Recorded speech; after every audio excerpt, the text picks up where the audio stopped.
दोस्तों, आप सभी का स्वागत है आपके अपने YouTube channel study with Anoop पर। दोस्तों, आज की इस वीडियो में हम लोग बात करने वाले हैं एक बहुत ही बेहतरीन वैकेंसी जो कि एसएससी एमटीएस वैकेंसी 2023 के नाम से जारी होने वाली है।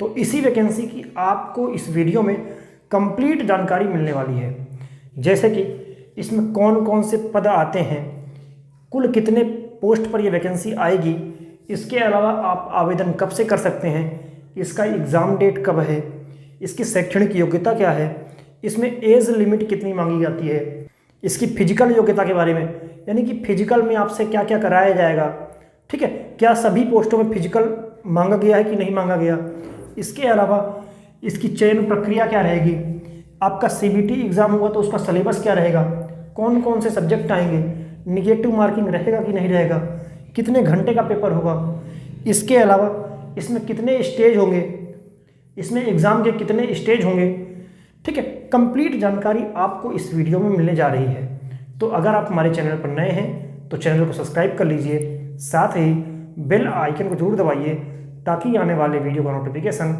आप तक सबसे पहले पहुँचे। तो आइए स्टार्ट करते हैं। दोस्तों, जो वैकेंसी है वो है एसएससी एमटीएस वैकेंसी 2023, ठीक है। ध्यान रखें कि इसमें दो प्रकार की पोस्टें आती हैं। एक पोस्ट रहती है एमटीएस जो नॉर्मली ऑफिस वर्क रहता है, ठीक है। इसके अलावा इसी में एक और पोस्ट आती है जो कि होती है हवलदार की पोस्ट, जो कि इनकम टैक्स डिपार्टमेंट में रहती है, ठीक है।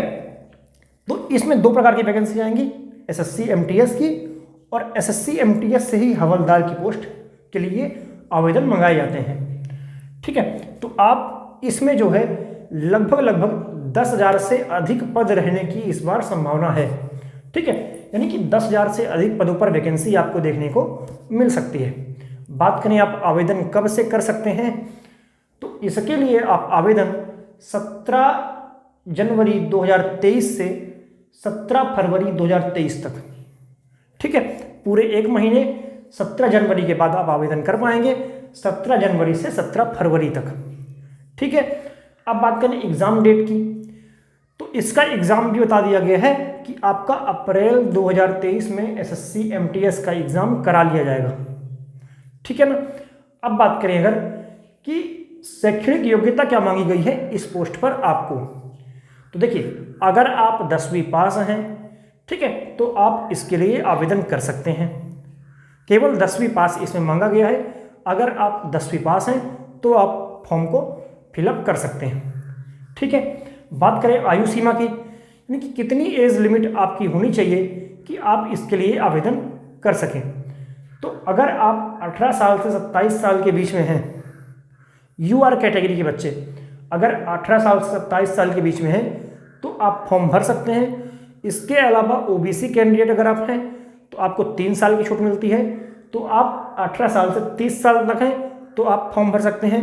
इसके अलावा एसटी एससी जो कैंडिडेट होते हैं उनको 5 साल की छूट मिलती है, तो अगर आप 18 साल से 32 साल तक हैं तो आप फॉर्म भर सकते हैं। आशा करता हूँ कि आपको आयु सीमा समझ में आई होगी। अब हम बात करें फिजिकल योग्यता की, तो देखिए, जो फिजिकल मांगा जाता है वो केवल हवलदार वाली पोस्ट के लिए मांगा जाता है, इसके लिए फिजिकल नहीं कराया जाता। यानी कि जो एमटीएस की पोस्ट होती है उसके लिए फिजिकल नहीं होता है, फिजिकल होता है आपका हवलदार वाली पोस्ट के लिए, ठीक है। तो फिजिकल योग्यता जानने से पहले आप जान लीजिए चयन प्रक्रिया के बारे में, ठीक है। तो पहले आपका होगा CBT exam, computer based test, ठीक है। तो सभी बच्चे जो भी इस वैकेंसी के लिए आवेदन करेंगे सारे बच्चे देंगे एग्ज़ाम सीबीटी का। इसके बाद सभी बच्चों का होगा डिस्क्रिप्टिव टेस्ट, के बारे में कंप्लीट जानकारी आगे है, ठीक है।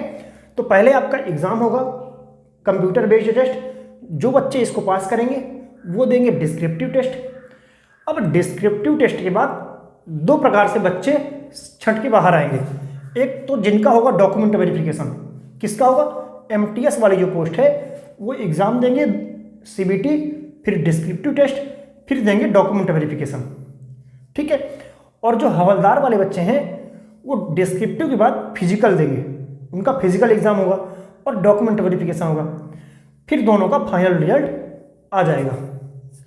ठीक है, आशा करता हूँ कि चयन प्रक्रिया आप समझ में आई होगी आपको कि एग्ज़ाम होगा पहले सीबीटी, फिर डिस्क्रिप्टिव पेपर होगा, डिस्क्रिप्टिव के बाद डीवी होगा एमटीएस वालों का, और डिस्क्रिप्टिव के बाद फिजिकल और डीवी होगा हवलदार वालों का। ठीक है, फिर इनका फाइनल रिजल्ट आएगा और मेडिकल हो जाएगा। ठीक है, क्योंकि मेडिकल तो सबका होगा, है ना।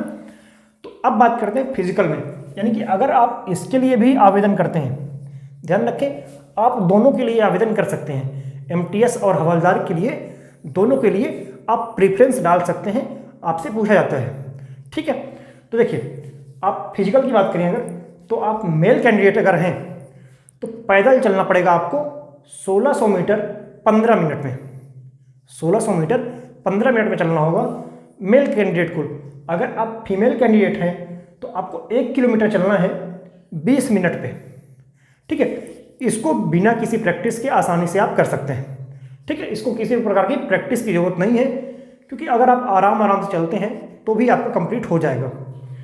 अब इसके बाद साइकिल चलाना है, तो अगर आप साइकिल चलाना आता है आपको तो आप 8 किलोमीटर 30 मिनट में चलाएंगे मेल कैंडिडेट, और अगर फीमेल कैंडिडेट की बात करें तो 3 किलोमीटर चलाएंगे 25 मिनट पे।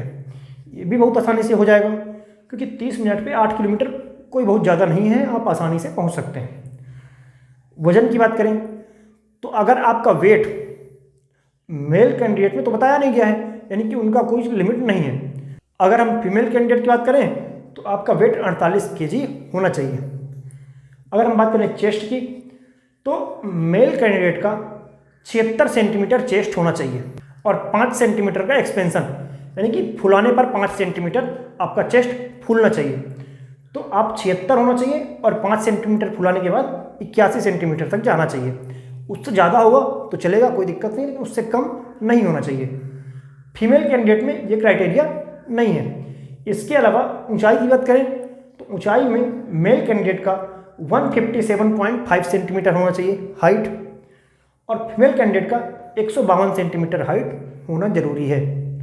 तो ये है फिजिकल क्राइटेरिया हवलदार वाली पोस्ट के लिए।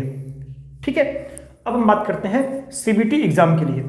तो पहले आपका होगा सीबीटी एग्ज़ाम। तो सीबीटी एग्ज़ाम आपके 100 क्वेश्चन आएंगे 100 मार्क्स के लिए, यानी कि एक क्वेश्चन 1 मार्क्स का, 90 मिनट यानी 1.5 घंटे आपको यहाँ पर टाइम मिलता है। इसके अलावा 1/4 निगेटिव मार्किंग है, यानी कि एक क्वेश्चन गलत होगा तो 0.25 मार्क्स आपके कटेंगे, यानी कि 4 क्वेश्चन अगर आप गलत होते हैं तो आपका 1 नंबर कट जाएगा। बात करें कौन कौन सा सब्जेक्ट आएगा, तो मैथ आएगा, जीके जीएस आएगा, रीजनिंग आएगा और इंग्लिश। ठीक, तो मैथ जो है 25 क्वेश्चन 25 मार्क्स के लिए, जीके के 25 क्वेश्चन 25 मार्क्स, रीजनिंग के 25 क्वेश्चन 25 मार्क्स, और इंग्लिश के 25 क्वेश्चन 25 मार्क्स, यानी कि 100 क्वेश्चन 100 मार्क्स के लिए 90 मिनट आपको टाइम मिलेगा यहाँ पर। ठीक है, अब जो बच्चे सीबीटी एग्ज़ाम पास करेंगे वो देंगे डिस्क्रिप्टिव टेस्ट। तो डिस्क्रिप्टिव टेस्ट बेसिकली होता ये है कि आप या तो हिंदी में या तो इंग्लिश में, जो भी भाषा आपको आती है उसमें आप 30 मिनट में एक लेटर या एप्लीकेशन लिखने के लिए आपको बोला जाएगा। वहाँ पर जो भी लेटर एप्लीकेशन आएगा उसको आपको 30 मिनट में लिखना रहेगा, और 50 मार्क्स का पेपर होगा। ठीक, इस एग्ज़ाम के नंबर नहीं जुड़ेंगे। जो डिस्क्रिप्टिव होता है इसके नंबर नहीं जुड़ते हैं, क्योंकि ये केवल क्वालिफाई है, इसको केवल आपको पास करना होता है। ठीक है, केवल आपका सीबीटी एग्ज़ाम के आधार पर चयन होगा। आपका 100 मार्क्स में कितना मार्क्स आ रहा है इसके आधार पर आपका यहाँ पर फाइनल चयन किया जाएगा। ठीक है, तो आशा करता हूँ कि कंप्लीट जानकारी एसएससी एमटीएस वैकेंसी के बारे में आपको मिल गई होगी। तो अगर आप इसके लिए एलिजिबल रहेंगे तो आप 17 जनवरी के बाद आवेदन कर सकते हैं।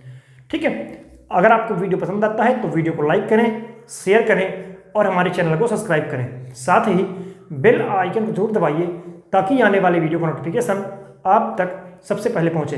धन्यवाद।